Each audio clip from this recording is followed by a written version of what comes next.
pemirsa, apa kabar Anda hari ini? Senang sekali saya Prisa Sompodatu kembali menjumpai Anda dalam spesial dialog. Kali ini kita akan membahas bagaimana geliat industri farmasi di tengah pandemi. Ya, dan pemirsa, berbicara mengenai industri farmasi, salah satu emiten yang tercatat di Bursa Efek Indonesia yaitu Kalbe Farma atau KLBF ini menjadi salah satu emiten yang bisa dikatakan tahan banting di tengah pandemi corona. Dan permintaan terhadap multivitamin dan antiseptik hingga masker melonjak tajam di tengah penyebaran virus corona. Sebelum membahasnya lebih jauh, pemirsa, kita simak tayangan berikut ini.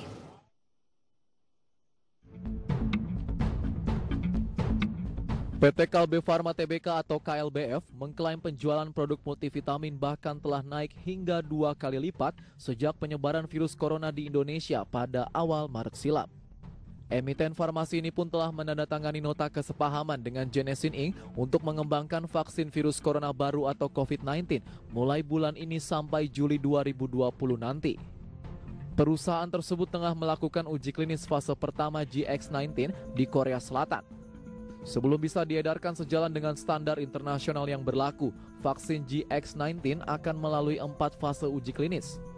Biasanya proses itu memakan waktu antara 2 tahun hingga 3 tahun. Meski begitu, Kalbe Farma berharap uji klinis dapat diselesaikan dengan lebih cepat.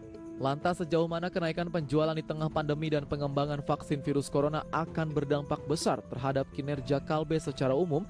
Inilah spesial dialog geliat industri farmasi di tengah pandemi.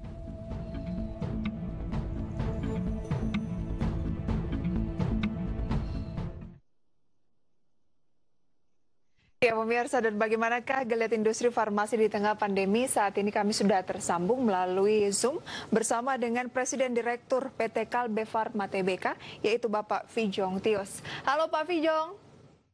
Halo juga. Iya, apa kabar Pak? Siang. Selamat siang. Kabar baik. Ya. Terima kasih banyak Pak di sela-sela kesibukan menyempatkan waktu untuk berbincang bersama IDX Channel. Ya, sama-sama dan selamat siang buat para pemirsa. Salam sehat untuk kita semua. Salam sehat. Pak Fijong, kalau dikatakan Kalbe Farma menjadi salah satu emiten yang tahan banting di tengah pandemi corona, tanggapan Anda sebagai Presiden Direktur seperti apa, Pak? Ya, memang kalau kita lihat Kalbe memang bergerak di bidang kesehatan. Jadi kita tahu bahwa pandemi COVID-19 ini karena berbicara mengenai virus, bicara mengenai penyakit, jadi memang banyak sekali kebutuhan-kebutuhan yang mendasar, kebutuhan pokok bagi semua orang, baik di Indonesia maupun di seluruh dunia akan kebutuhan kesehatan. Walaupun memang kita belum menemukan ya obatnya ataupun vaksinnya, tapi paling tidak banyak sekali kebutuhan-kebutuhan untuk meningkatkan daya tahan tubuh ya atau mungkin daya imunitas dari tubuh kita masing-masing. Nah, itu yang membuat sektor kesehatan ini masih tetap positif. Iya, Pak Fijong, tentunya kan permintaan terhadap multivitamin, kemudian juga mungkin antiseptik hingga masker melonjak tajam selama Indonesia dinyatakan dalam pandemi COVID-19 sejak Maret begitu ya. Nah, lantas penjualan produk dari Kalbe Farma sendiri sejauh mana ini terpengaruh? Apakah sudah ada kenaikan dan kalaupun ada berapa kali lipat mungkin, Pak? Ya, memang kalau lihat dari subsektor yang tadi disebutkan vitamin, suplemen, ataupun yang alat kesehatan yang berhubungan dengan masker ya, kenaikannya sih besar sekali ya karena sampai pada titik ya mungkin beberapa kali lipat gitu. Beberapa kali lipat, 2 kali lipat lebih dari itu Pak? Iya, tapi kan kembali lagi sebelum adanya pandemik ini, subsektor ini kan kontribusinya kecil. Ya kan, jadi dia bukan menjadi produk utama sebelum COVID itu muncul. Ya. Sekarang memang mendadak karena kebutuhan yang begitu besar dan hanya bukan kebutuhan Indonesia ya, tapi kebutuhan seluruh dunia. Jadi kalau kita bicara mengenai supply chain itu juga satu hal yang kita boleh bilang dalam tanda petik berebut dengan pemain-pemain dunia yang lain supaya kita bisa mendapatkan bahan bakunya. Ya. Itu juga, jadi memang kebutuhannya besar sekali dalam waktu yang pendek. Kita tidak bisa penuhi semuanya. Itu yang kita lihat, mudah-mudahan ke depan bisa lebih baik lagi. Baik, Pak Vijong kan tadi mengatakan kalau memang ada peluang-peluang yang dimanfaatkan oleh industri farmasi, khususnya dalam hal ini Kalbe Farma ya di tengah pandemi penjualan vitamin dan sebagainya. Tapi Anda katakan sebenarnya sumbangsi itu tidak terlalu besar. Sebenarnya kalau Kalbe sendiri, sumbangsi kinerjanya lebih banyak dari apa nih, Pak Vijong? Ya, kalau kita lihat sebelum pandemi COVID-19 ini, sumbangsi yang terbesar itu kan dari obat-obat yang seperti antibiotik, ya, produk-produk susu, ya itu yang besar-besar ya. Terus distribusi produk yang lain, terus obat bebas, ya seperti obat untuk emah, itu yang kontributor besar sebelumnya. Oke. Gitu. Jadi vitamin itu kategori yang lebih kecil, ya. Tapi saya rasa kembali lagi kalau kita lihat masa depan, karena sekarang tingkat pengertian dan edukasi mengenai kesehatan kan sudah besar sekali dengan adanya COVID-19 ini, sehingga masyarakat kita akan lebih aware dengan adanya kesehatan, dengan adanya daya tahan tubuh dan lain-lain. Baik. Kalau memang banyak sekali kan yang berpikiran bahwa harusnya kondisi saat ini yang diuntungkan memang salah satunya adalah industri farmasi. Dan seperti penjelasan Bapak tadi, apakah bisa dikatakan atau disimpulkan bahwa nantinya kinerja di kuartal 1 maupun kuartal kedua sebenarnya sumbangsinya dengan penjualan multivitamin tidak akan terlalu mempengaruhi secara signifikan dari segi secara umum gitu Pak? Gimana menurut Anda? Kalau Anda lihat di kuartal 1 kan kita sudah rilis reportnya ya, di mana memang Q1 itu kan dampaknya belum kelihatan. Betul. Kan kita mulai adanya PSBB itu kan mulai di Maret ya. Betul. Jadi Januari, Februari kan praktis masih normal. Jadi mulai Maret sebagian mungkin 2-3 minggu di dalam bulan Maret. Jadi dampaknya belum begitu besar. Di situ terjadi pertumbuhan penjualan kita sekitar 8%. Nah, waktu di Q2 ini kita perkirakan dia akan lebih rendah. Oke. Ya, akan lebih rendah karena kenapa? Memang banyak sekali aktivitas kesehatan atau layanan kesehatan yang terjadi penurunan. Karena memang mobilitas konsumen juga terbatas, ya. Sehingga memang upaya-upaya untuk melayani konsumen itu tidak optimal selama di Q1, Q2 ini ya. Jadi memang perkiraannya Q2 akan lebih rendah. Baik. Tapi harapannya nanti Q3 akan lebih terjadi recovery. Baik. Nah, ada informasi menarik meskipun Anda katakan bahwa kinerja di kuartal kedua kemungkinan akan lebih rendah begitu ya dibanding kuartal pertama. Ini Kalbe Farma akan uji klinis vaksin COVID-19 dan bekerja sama dengan Korea Selatan. Dimulai kalau nggak salah bulan Juni ini ya, Pak? Ya, betul. Nanti kita bahas lebih jauh, Pak. Kita jeda terlebih dahulu. Dan pemirsa jangan beranjak dari tempat Anda, spesial dialog akan segera kembali usai jeda pada warna berikut.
Kinerja saham selama 3 bulan terakhir itu naik 20% di sekitar level 1455. Rentan pergerakan selama 3 bulan terakhir adalah 830 sampai 1520. Kemudian market cap-nya sekitar 68,9 triliun rupiah dan PER-nya pemirsa 25,8 kali. Kita juga ingin melihat seperti apa pertumbuhan pendapatannya dan laba bersih Kalbe Farma di 2 tahun terakhir. Dari 2019 untuk pendapatan sekitar 7,4%, meningkat dari 2018 4,4%. Sementara pertumbuhan laba bersihnya di 2019 2%, 2018 di 2,2%, atau seperti selengkapnya bisa Anda saksikan di layar televisi Anda.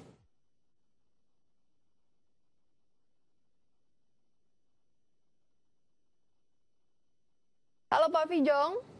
Ya. Iya, Bapak, kalau kita lihat informasi terbaru ini adalah ada uji klinis ya, fase pertama antara Kalbe Farma dengan perusahaan Korea Selatan. Iya, betul. Boleh dijelaskan lebih rinci, ini uji klinis vaksin untuk corona, benar demikian Pak? Iya, benar. Jadi memang kita sudah punya partner, itu ada joint venture company kita, Kalbe, dengan satu perusahaan Korea Selatan, itu namanya Genexin. Nah, mereka memang punya yang di bidang research dan uji klinis. Oke. Jadi kami banyak membangun produk-produk biologi ya bersama-sama gitu ya. Dan di Kalbe kita punya pabriknya di Indonesia gitu. Nah, untuk yang vaksin untuk COVID-19 ini memang fase pertama ini sedang berlangsung dan itu dilakukan dulu di Korea Selatan. Baik. Di fase pertama ini. Nah, sambil di waktu yang bersamaan ini, jadi Kalbe juga melakukan koordinasi dan juga komunikasi dengan instansi pemerintah seperti Kementerian Kesehatan, Badan POM, ya, Kementerian Ristek, ya, untuk membicarakan dan juga beberapa institusi yang lain untuk melakukan sepertinya kolaborasi atau konsorsium untuk melakukan yang di fase kedua di Indonesia nanti. Oke, jadi fase pertama itu di Korea Selatan, kemudian fase keduanya nanti rencananya akan di Indonesia. Iya. Tapi fase kedua ini berarti masih sama dengan perusahaan yang di Korea Selatan ya, mengenai GX19 ini, Pak? Sama, apa berbeda? Karena ini memang kerjasama ini kan riset dan uji klinis ini kan beberapa tahap ya. Jadi biasanya 3 atau 4 tahap itu biasanya dilakukan. Jadi tahap pertama karena di Korea Selatan mereka sudah lebih siap dan jadi nggak perlu menunggu lagi. Jadi kita bilang ya sudah nggak apa-apa dilakukan di fase 1. Nah yang penting nanti tahap berikutnya keterlibatan kita akan lebih besar. Baik. Dan juga dilakukan di Indonesia sehingga kita bisa ada suatu ahli teknologi yang bisa ke Indonesia nanti. Oke, berarti kalau pertanyaannya apakah transfer teknologi terjadi di tahap pengembangan hingga produksi vaksin, seperti apa? Ataukah hanya di salah satu pengembangan saja atau produksi saja transfer teknologinya, Pak? Dalam jangka panjang harus sampai kepada produksi. Jadi untuk mencapai produksi itu memang pasti dimulai dengan uji klinis. Habis itu baru masuk ke dalam fase transfer teknologi, habis itu baru masuk produksi. Jadi kita tujuan jangka panjang kita adalah memang produksi di Indonesia. Oke, tapi mengapa kerjasamanya dengan Korea Selatan, Pak Fijong? Saya pikir memang ini kebetulan saja bahwa kita sudah punya partner dengan Korea Selatan. Oke. Jadi sudah existing dan kebetulan juga mereka punya kemampuan atau calon-calon produk yang bisa mengarah kepada vaksin COVID-19. Karena ini kan calon-calon produk ini kan banyak sekali ya, di berbagai negara atau di berbagai university ya, termasuk di negara kita juga sudah ada ya. Jadi banyak sekali yang memang istilahnya kandidat daripada vaksin ataupun obat untuk COVID-19 ini ya. Jadi saya rasa memang supaya cepat ya kita langsung lakukan dulu dengan yang partner yang sudah ada. Baik. Nah, fase uji klinis mengenai vaksin COVID-19 ini atau corona, ini kira-kira tadi Bapak sampaikan akan dilakukan sekitar 3 sampai dengan 4 kali tahap begitu ya. Jadi dapat diperkirakan tidak Pak, selesainya dalam berapa lama? Ya, normalnya memang untuk mendapatkan vaksin yang final itu pasti waktu yang lebih panjang. Ada yang menyebutkan 4 sampai 5 tahun ya, normalnya begitu. Oke. Tapi kan ini kan situasi memang darurat ya. Emergency ya. Jadi kita berharapkan dengan kerjasama bersama-sama, kolaborasi ya, sehingga ada akselerasi lah ya, apakah dari prosedur pemerintahan, prosedur dari institusi, kita sendiri dari swasta, jadi benar-benar bersama-sama untuk mempercepat gitu. Nah harapannya ya mungkin dalam 1 tahun atau 2 tahun sudah kita bisa realisasi. Oke, semoga lebih cepat ya Pak ya. Ya. Nah, berapa Pak data perkiraan total investasi yang dibutuhkan Kalbe untuk membiayai pengembangan dari vaksin ini? Sekarang ini sih belum punya, ya angkanya belum ada, tapi kita pasti menyiapkan biasanya kalau beberapa tahap ini ya mungkin berbicara minimal mungkin 10M, mungkin sampai 20-30M itu bisa terjadi. Oke, tentunya pengembangan dari vaksin COVID ini tidak direncanakan di 2019 ya Pak ya, tidak masuk dalam rencana tentunya ya. Ya, betul. Nah, apakah itu mempengaruhi rencana kerja, kemudian juga strategi dan kinerja dari Kalbe Farma di tahun 2020 ini Pak? Ya, memang dalam situasi kita juga belajar ya, satu sisi kan memang kita mencari solusi untuk penyembuhan, ataupun solusi untuk vaksin. Jadi memang ini kita juga belajar banyak hal-hal yang baru gitu ya. Jadi saya pikir memang situasi memaksa kita untuk berubah gitu ya, belajar yang baru ini termasuk strategi vaksin ya. Karena dulu memang kita juga tidak terpikir ya akan ada seperti begini gitu. Tapi saya rasa memang potensi sekali bisa kita bawa ke depan. Nah dari sisi anggaran juga sama. Jadi kita bisa melakukan pengalihan dari anggaran yang sudah ada, ya kita tinggal alihkan mana yang masih memungkinkan untuk kita realokasi. Jadi saya rasa perubahan-perubahan ini tidak bisa dihindari. Baik. Dan orang juga sudah bilang bahwa ini adalah the new normal, ya saya pikir ya itulah sesuatu hal yang harus lihat ke depan. Baik, Pak Fijo, kita masih punya satu segmen. Kita akan membahas karena Kalbe ini tercatat di Bursa Efek Indonesia. Kira-kira bagaimana Anda selaku Presiden Direktur memberikan optimisme kepada para investor maupun pelaku pasar mengenai emiten Kalbe ke depan. Kita jeda dulu, Pak. Baik. Pemirsa, jangan beranjak dari tempat Anda. Spesial dialog segera kembali usai jeda berikut.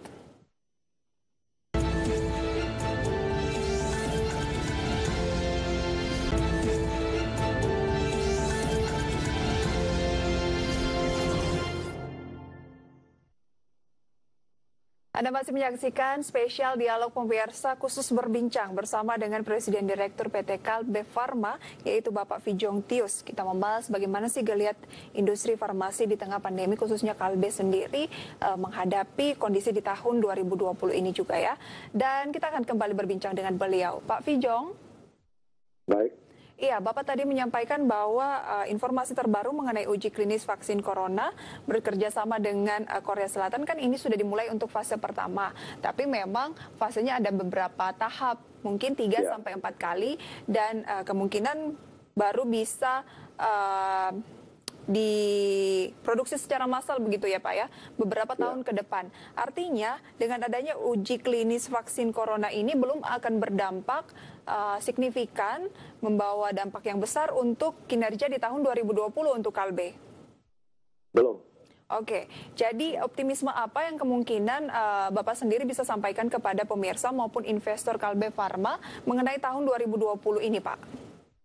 Ya memang betul, pasti produk baru termasuk vaksin maupun produk yang lain tidak langsung berhubungan dengan tahun berjalan, tapi dia akan berhubungan dengan tahun-tahun berikutnya. Betul. Nah untuk 2020 ini kita yakin bahwa produk kesehatan kan juga banyak sekali ya, baik yang sifatnya pasien reguler maupun yang pasien-pasien yang lain maupun yang sifatnya adalah preventif ya. Preventif itu kan seperti vitamin, suplemen, herbal Indonesia, jamu, itu kan semua preventif. Jadi saya rasa peluangnya masih positif. Jadi kami masih optimis dengan outlook kita yang pertumbuhan penjualan sekitar 6-8% untuk tahun 2020 ini. Jadi saya rasa itu masih positif untuk kita monitor sampai nanti akhir tahun. Baik, jadi pertumbuhan pendapatan 8% nih Pak, targetnya dari Kalbe. Ya, kita harapkan minimal 6-8. 6-8 masih dalam range yang hampir sama dengan tahun 2019. Kalau bisa sih 8%, artinya lebih tinggi dari tahun 2019 gitu ya?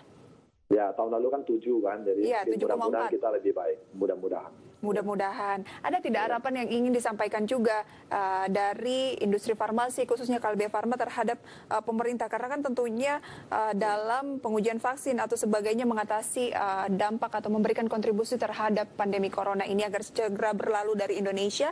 Pemerintah, lembaga riset, akademisi, profesi kedokteran, termasuk juga Kalbe kan perlu sinergitas. Masukan dari Kalbe kira-kira apa nih Pak? Ya, memang kita dengan belajar dari COVID-19 ini, memang kita ke depan ini kita butuh melepaskan diri dari ketergantungan dari impor. Itu yang saya rasa nomor satu. Sehingga memang peran pemerintah dan peran dari industri sangat penting untuk kerjasama.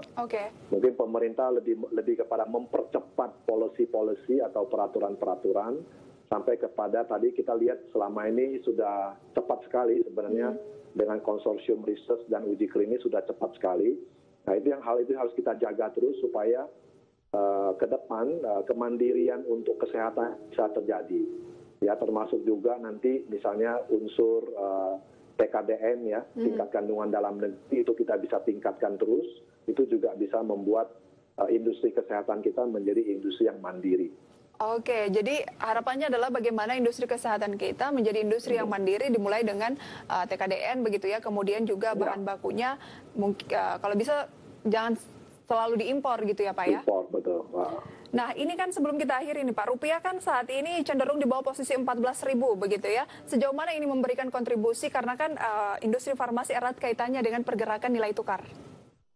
Ya itu memberikan dampak yang positif karena secara umum baik itu negara kita maupun khususnya untuk kesehatan, rupiah yang menguat ini akan membantu ya sehingga membuat daya beli kita juga akan meningkat dan juga daya saing kita akan meningkat. Oke, jadi memang sangat positif ya kalau rupiah ini tetap terjaga, tetap menguat terhadap dolar Amerika Serikat. Ya betul. Baik Pak. Ya, kita harapkan ini bertahan ya, jadi tidak hanya sebentar. Jadi kalau dia turun naik itu juga membuat lebih susah untuk kompleksitas. Tapi kalau dia bertahan, nanti pelan-pelan dia menguat lagi, itu akan membuat semua sektor, termasuk kesehatan, itu akan dampaknya positif sekali. Oke, kestabilan itu yang diharapkan ya? Betul sekali. Ya, dan pemirsa, masyarakat jangan khawatir karena industri farmasi dalam negeri juga tengah berupaya bagaimana menemukan dan berkontribusi mengatasi pandemi COVID-19 di Indonesia. Baik, Pak. Termasuk jangan lupa termasuk herbal Indonesia juga ya. Jadi bahan-bahan tanaman Indonesia juga luar biasa, banyak sekali yang akan menjadi modal kita ke depan untuk kemandirian industri kesehatan. Amin, Pak Fijong. Terima kasih banyak atas waktunya, Pak. Selamat beraktivitas kembali, sukses selalu untuk Kalbe Farma dan Pak Fijong. Ya, terima kasih atas perhatiannya. Ya, pemirsa, demikian perbincangan spesial bersama dengan Presiden Direktur dari PT Kalbe Farma, Bapak Fijong Tius, membahas geliat industri farmasi di tengah pandemi. Semoga apa yang telah kami sampaikan dan perbincangkan pemirsa bisa menjadi referensi dan kemudian bisa menjadi masukan bagi bisnis maupun juga kehidupan Anda. Tetap selalu sehat pemirsa ya. Dan saya Prisa Sombodatu pamit undur diri. Sampai jumpa.